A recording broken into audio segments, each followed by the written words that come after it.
माता की, गंगा माता की, गोदावरी माता की, रामगिरी महाराज की, नारायणगिरी महाराज की, गंगागिरी महाराज की, आज के आनंद की।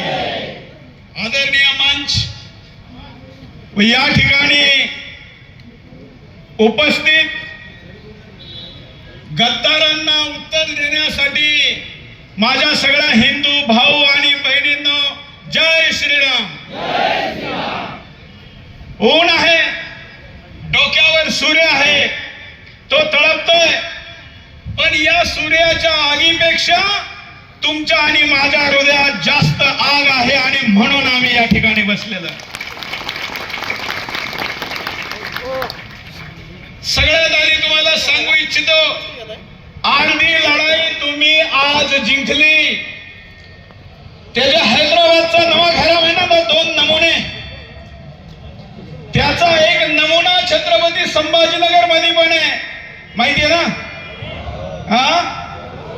आज तो 2-4 हजार गाड्या घेऊन गंगापूर मार्गे मुंबईला जाणार होता महाराजांना अटक करा म्हणून। तर माझ्या सुरक्षेच्या लोकांनी सांगितलं का साहेब आपल्याला रूट चेंज करावा लागेल, कारण इम्तियाज जरूर तिकडून चालला। म्हणलं तुम्ही सुरक्षा नाही दिली तरी मी त्याच रस्त्याने जाईन, रस्ता बदलायचा तर त्याला बदलावा लागेल।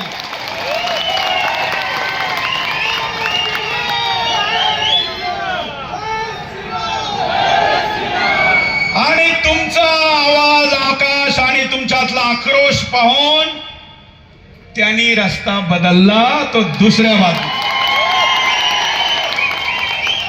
तासभर आधी निघून गेला। तुम्ही यांना घाबरायचं कारण नाहीये।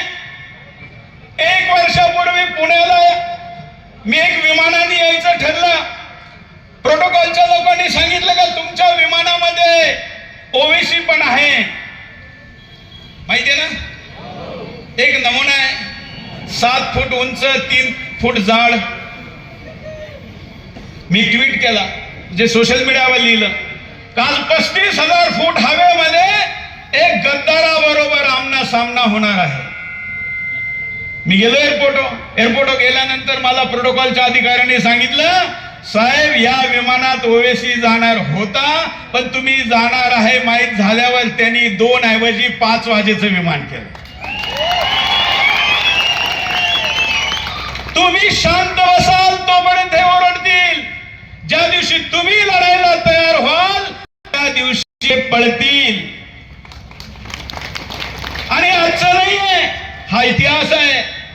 अरे तुम्ही ज्या रामगिरी महाराजांच्या मागे लागले त्यांचा इतिहास काय? त्या बेटाचा इतिहास आहे, पुस्तक आहे, सरकारचे सर्टिफिकेट आहे। बेटाचे मानतांनी निजामाच्या विरुद्ध, इंग्रजांच्या विरुद्ध बंदुका चालवलेल्या आहे, बंदुका। तुम्हाला वाटत असेल हे टाळकरी काय करतील? हा अर्धा किलोचा टाळ 100 टाळके फोडू शकतो।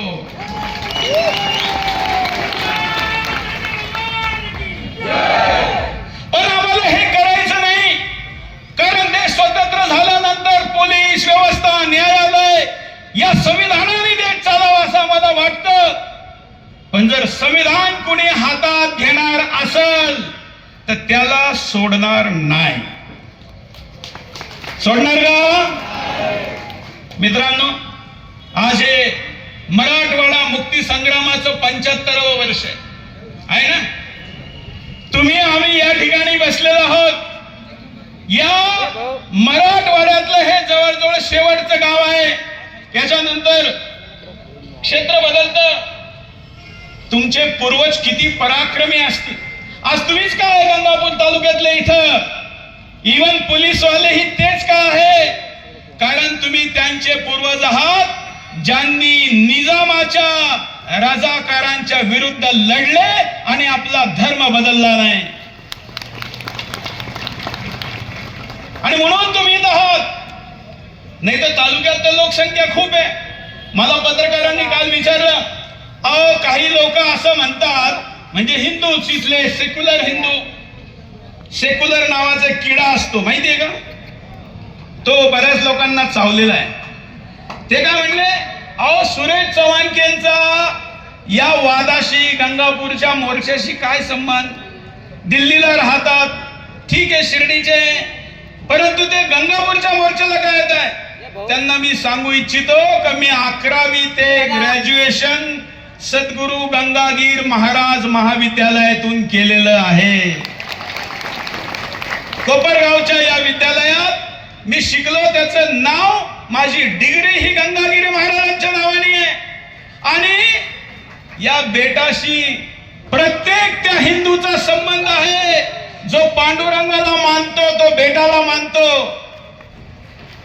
आणि म्हणून जो बेटाचा भक्त तो आमचा गुरुबंधू, आणि जो बेटाचा शत्रू तो आमचा शत्रू.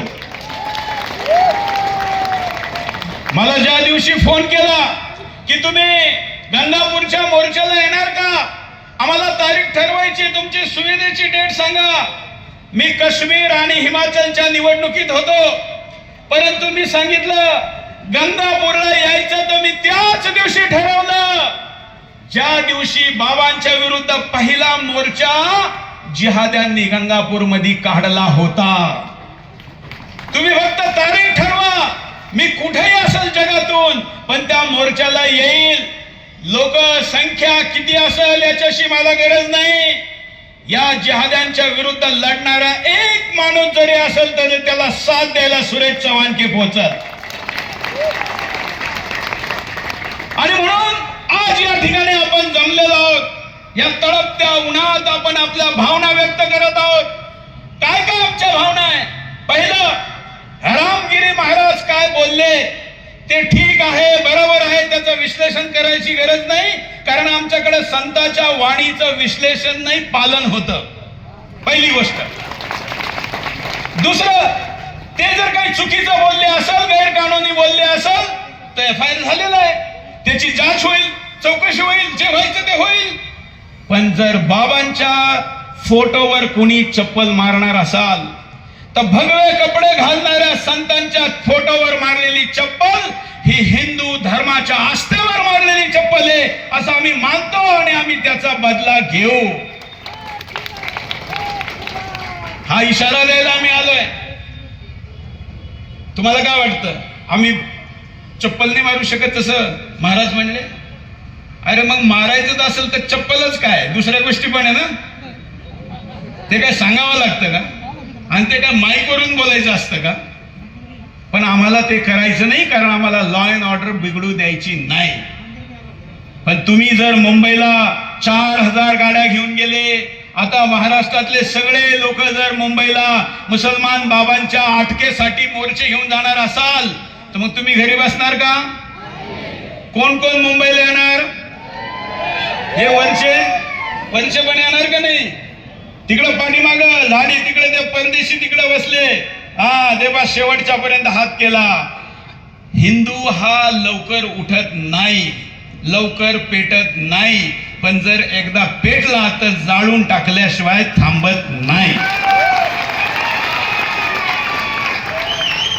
पण आमचे संत सांगतात, बाबांनी नाही, जाऊ द्या हो, आम्ही संत आहोत, आम्ही तर तर्पण केलेलं आहे, आम्ही आमचं नाव सोडलं, आमचा मान अपमान काही नाही. म्हणलं बाबा, हे तुमचं म्हणणं आहे, कारण तुम्ही संत आहात म्हणून तुम्ही माफ कराल. सुरेश चव्हाणके संत नाही, सैनिक आहे, तो माफ नाही करणार, तो सजा देईल. ती कशी द्यायची याच्यासाठी आमच्याकडे पर्याप्त व्यवस्था आहे. म्हणूनच आता मला मी विचारलं, म्हटलं बाबांवर किती FIR झाले, तर मला आता समजलं का 75 FIR झाले. किती? 75. ती काही घाबरायची गरज नाही. बरेच जण चिंता व्यक्त करता की 75 FIR झाले, कसं होईल? तुमच्या समोर उभा सुरेश चव्हाणक्यावर 1828 FIR आहे. किती? हे सगळे जोडले ना, दाऊद बिऊद वगैरे वगैरे, तरी सुद्धा 1828. भारतातला असा एकही जिल्हा नाही, एकही राज्य नाही जिथे FIR झालेला नाही, पण कोणाच्या बापाची औकात नाही का सुरेश चव्हाणकेला जेलमध्ये टाक. आणि हे व्यक्त हे सगळं हिंदू धर्माच्या साठी आवाज उठवण्याचे एफआयआर आहे. साधू संतांवर अन्याय झाला तर सुदर्शन उभा राहतो. आमचा नारा आहे, साधू संत सैनिक को सताए तो हमको बताए. असं ज्या ठिकाणी होतं तिथं आम्ही न बोलवता जातो, कारण सुदर्शन चॅनलचा जन्मच या कामासाठी झालेला आहे. जिथं जिथं धर्माच्या विरुद्ध होईल तिथं सुदर्शन उभा राहील. आणि आम्ही दिल्लीला राजकारण करायला गेलेलो नाहीये. दिल्लीच्या लाल किल्ल्यावर भगवा फडवायचा आहे आणि तो फडकवूनच राहू. मित्रांनो, आजच्या या कार्यक्रमातून आम्हाला काही प्रमुख मागण्या मागायच्या. एक पहिली मागणी, बांगलादेशमध्ये म्हणजे महाराजांचा विषय तर आहे जे त्यांना सुरक्षा द्या असं आम्ही म्हणतो, पण एक मागणी आमची अशी पण आहे का बाबांना तर सुरक्षा तुम्ही द्याच, ईश्वराची सुरक्षा त्यांना आहे, परंतु जे हरामखोर बाबांच्या चपला मारीत असतील त्यांना सुद्धा आमच्यापासून सुरक्षा द्या, नाही तर त्यांची पण गैर राहणार नाही. सगळ्यांचे फोटो काढलेले, व्हिडिओतून त्यांचे चेहरे ओळखलेले आहे. योग्य वेळेची वाट पाहू. सरकारने कारवाई नाही केली तर मग कारवाई आम्ही करू. यापुढेही जे कोणी आता मुंबईला चालले, या व्हिडिओतून मी इम्तियाज जलील आणि त्याच्या सगळ्या जलीलांना इशारा देतो, आतापर्यंत झालं ते झालं. आता पुढच्या मोर्चात जर बाबांचा अपमान होईल तर मग अपमान करायला गावागाव, बाबा जे बोलले ते आपण बोलू शकत नाही का? समजा सगळा महाराष्ट्रच बोलायला लागला, काय कराल? काय कराल? हे सगळे बाबा लोक इथं बसलेले आणि आता सगळे बाबा लोक हे रामगिरी महाराजांच्या सपोर्ट मध्ये आलेले. मला काल शांतिगिरी महाराजांचा फोन आला. ते म्हणले आज आम्ही नाशिक मध्ये, पण उद्याच्या भाषणात तुम्ही जाहीर करा की जनार्दन स्वामी महाराजांचे उत्तराधिकारी शांतिगिरी महाराजांचा रामगिरी महाराजांना सपोर्ट आहे. अजूनही लोकांनी सांगितलं, म्हणजे हिंदू या निमित्ताने एकत्र येत आहे आणि तो सगळा मिळून लढायला पुढे जात आहे. त्यामुळे बाबांची सुरक्षा ही पहिली मागणी. दुसरं, बांगलादेश मधील हिंदू ही कशाची किंमत मोजताय? ही फक्त हिंदू असण्याची किंमत मोजताय. त्यामुळं त्यांनी हिंदू धर्म जर सोडला, इस्लाम कबूल केला तर त्यांना कोणी हात लावेल का? नाही. परंतु ते आज आपले घर सोडून द्यायला तयार आहे, आपली संपत्ती सोडायला तयार आहे, पण धर्म सोडायला तयार नाही. म्हणून हिंदुस्थानातल्या हिंदूंनी त्याच्या बरोबर उभं राहिलं पाहिजे. भारत सरकारला मी मागणी करतो, पाकिस्तान मध्ये राहणाऱ्या हिंदूंची संख्या तर संपत आली, 1% कमी आहे, परंतु बांगलादेश मध्ये अजूनही 1.25 करोड हिंदू आहे.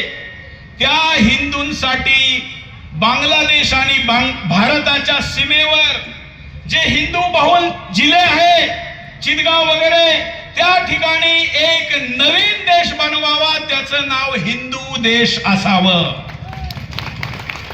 पत्रकार मित्रांसाठी ही बातमी आहे. याचा हा देश कसा असेल, किती जिल्हे असेल, किती जनसंख्या असेल, त्याची आम्ही योजना बनवलेली आहे. दुसरा प्लॅन असा आहे की भारत सरकारने जो CAA कायदा बनवला आणि आसपासच्या देशातून जे हिंदू हिंदुस्थानात येऊ शकतात, येऊ इच्छितात, त्यांना नागरिकता द्यावी अशी त्याच्यात कल्पना आहे. मी भारत सरकारला प्रार्थना करतो की बांगलादेशातील जो हिंदू हिंदुस्थानात येत असेल, येऊ इच्छित असेल, त्यांच्यासाठी सीमा उघड्या करा. त्यांना तुमच्या तालुक्यात जिल्ह्यात येऊ देणार का नाही? बांगलादेशातला हिंदू आला तर आपल्या घरी ठेवणार का नाही? अहो, तिकडचा रोहिंग्या बांगलादेशी येतो आणि गावागावातल्या मस्जिदी त्याची व्यवस्था करतात.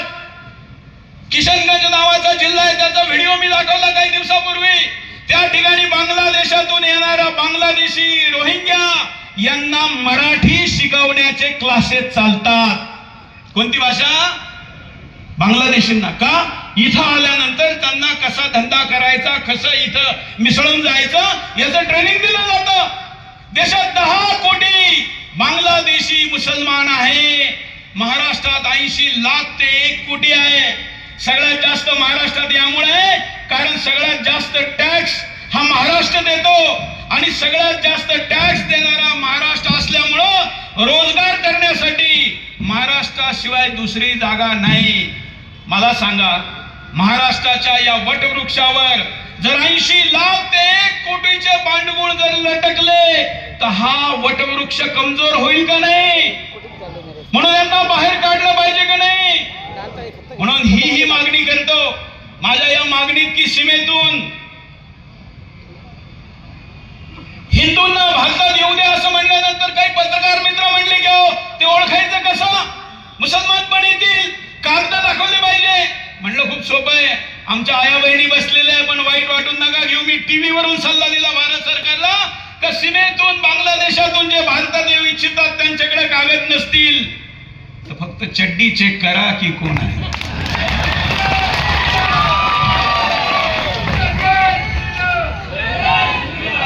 आता हे काय बेकायदेशीर बोललो का मी? बोललो का? यात काही गैरकानूनी आहे का? काय अनैतिक आहे का? काही लोकांना याच्यात राग येतो. अरे मी बांगलादेशातल्या अत्याचारांना लांड्या म्हणलो तर इथल्यात राग येतो. मी कोणाच्या विरुद्ध बोललो? राग कोणाला आला? त्यामुळं त्यांना देशात येऊ द्या. त्याचबरोबर आमची मागणी आहे का भारत सरकारने भारतातील 10 कोटींना जसं बाहेर काढायचं आहे यासाठी NRC नावाचा कायदा करावा. कोणता?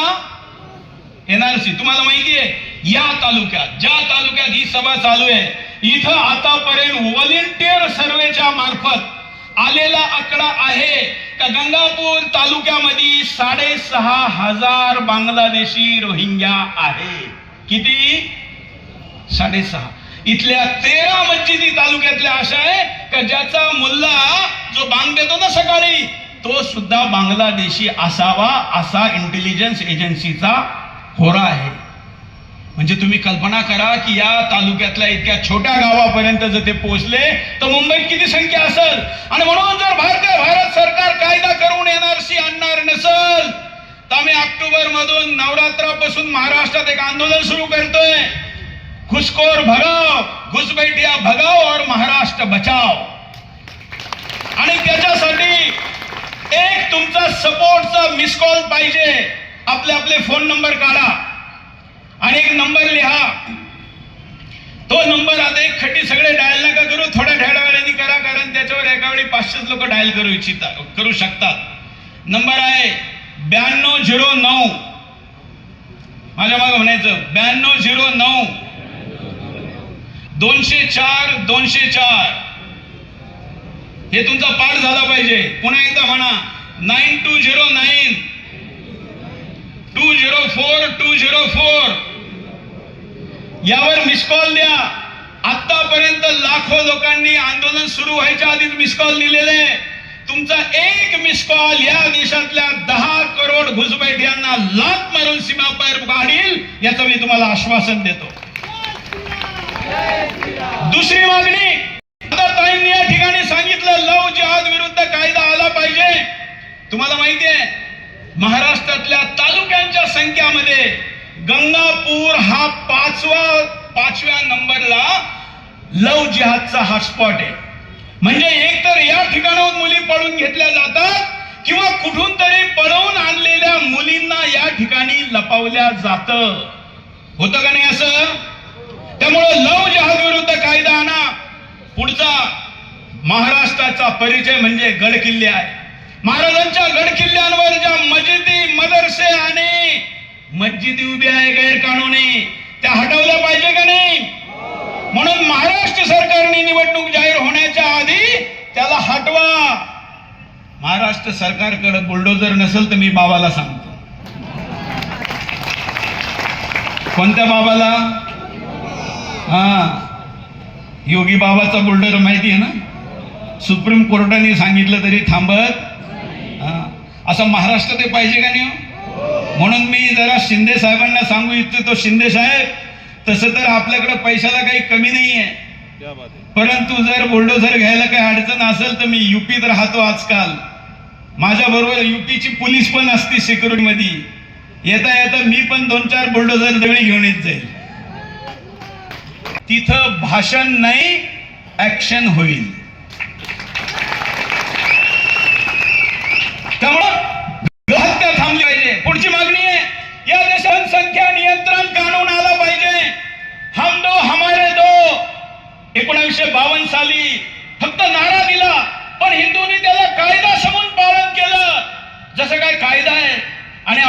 मुलं ठेवली 2, आणि आज स्थिती काय निर्माण झाली? आपण तर 2 मुलावर थांबलो, 1 मुलावर थांबलो, परंतु तिकडे किती? हम 4 और हमारे 44. हे चालेल का?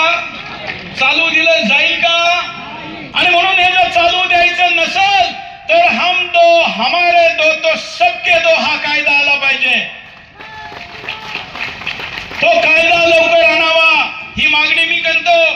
आज जनसंख्येच्या विस्फोटामुळे किती रस्ते बनवा, किती बिल्डिंगी बनवा, यांची स्थिती काय? अहो तुमच्या शेजारी तर गंगा वाहती, पण देशभरातली स्थिती आहे की आमच्या आजोबांनी नद्यांमध्ये पाणी पाहिलं, आमच्या वडिलांनी विहिरीत पाहिलं, आम्ही नळात पाहिलं, आमचे मुलं बाटलीत पाहतील आणि त्यांच्या पुढच्या पिढ्यांना फक्त आसवांमध्ये पाणी पाहावं लागल. ही चांगली स्थिती आहे का? नाही. म्हणून जनसंख्या नियंत्रण कायदा आला पाहिजे. मित्रांनो, याच बरोबर जे कोणी बाबांना किंवा साधू संतांच्या विरुद्ध बोलत असतील, भारत मातेच्या विरुद्ध बोलत असतील, गद्दारी करत असतील, नमक हरामपणा करीत असतील, त्यांचा व त्यांच्या समर्थकांचा आर्थिक बहिष्कार केला पाहिजे. अशा दुकानातून फळं घेणार का? अशा दुकानातून सामान घेणार का? अशा लोकांना घरी बोलून रिपेअरिंग करणार का? अशा दुकानात गाडी घेऊन रिपेअरला जाणार का? कारण तुम्ही जर असं केलं तर तुम्ही आपल्याच विरुद्ध लढत असलेल्या सैन्याला रसद पुरवतात, असा त्याचा अर्थ होतो. हे पाप आहे. आम्ही आध्यात्मिक माणसं आहोत म्हणून मी त्या अर्थाने सांगतो की हे पाप आहे. या ठिकाणचे किती व्यवसाय आपल्या हातातून गेले. आमच्या माळी समाजाच्या हातातला भाजीपाल्याचा व्यवसाय आता माळी समाजाच्या हातात आहे का? न्हावी समाजाचा व्यवसाय कोणाच्याकडे गेला? किती व्यवसाय गेले. आणि म्हणून जर यातून आपल्याला वाचायचं असेल तर आपण या ठिकाणी या आर्थिक बहिष्काराचं हत्यार वापरलं पाहिजे. मला सांगा, आता आपल्याकडे जातीयवाद खूप वाढलेला आहे. खरं म्हणजे महाराष्ट्र आपल्याकडे जातीयवाद नव्हता, पण आज उत्तर प्रदेश आणि बिहार मध्ये जो जातीयवाद आहे ना, त्यापेक्षा जातीयवाद महाराष्ट्रात वाढला. त्याचा परिणाम काय होतो? बिहार आणि महाराष्ट्र, तुम्हाला महाराष्ट्राचा बिहार करायचा आहे का? मग जातीयवाद करू नका. आज जातीमध्ये तेढ निर्माण केली जाते, ती राजकीय माणसाकडनं केलं जात आहे, कारण त्याच्यात त्यांचा फायदा आहे, पण धर्माचं नुकसान आहे.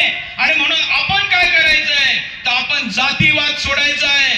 आपण काय करायचंय? आपल्या घरातल्या मुली बाळींना पारिवारिक वातावरणामध्ये परिवार प्रबोधन करायचंय.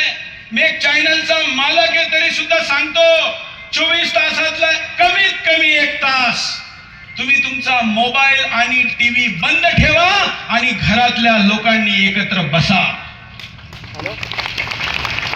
मोबाईल, मी तर 96 पासून मोबाईल विकतो. माझ्याकडे एजन्सी होती. आधुनिक हत्यार पाहिजे, पण ते हत्यार तुमच्यावर नाही चाललं पाहिजे, याचा तुम्ही उपयोग केला पाहिजे. तुमच्या मुलींना तुमचा शत्रू कोण? हिंदू समाजाचा सगळ्यात मोठा दोष जर काही असेल तर त्याला शत्रुबोध नाहीये, त्याला आत्मबोध पण नाहीये का तो कोण आहे, तो कोणाचा वंशज आहे. आत्मबोध पण नाही आणि शत्रुबोध पण नाही. कुणीही दुसरा शिकवायला येणार नाही, शाळा शिकवणार नाही, मित्र शिकवणार नाही. त्यामुळे हे कोण शिकवलं? कुणी शिकवलं पाहिजे? म्हणा आम्ही. कुणी शिकवलं पाहिजे? कुणी शिकवलं पाहिजे? आणि ते कोण शिकवणार? आम्ही. म्हणून घरातल्या सगळ्यांनी एकत्र येऊन परिवार प्रबोधन केलं पाहिजे. दुसरं, धर्माच्या रक्षणासाठी लढलं पाहिजे. आता इथं बसलेले अनेक वारकरी, आतापर्यंतच्या अनेक आंदोलनामध्ये वारकरी वगैरे येत नव्हते. आता रामगिरी बाबांवरच बितली म्हणल्यानंतर वारकरी सुद्धा. मग तुम्ही का असे एक जणांची वाट पाहणार का?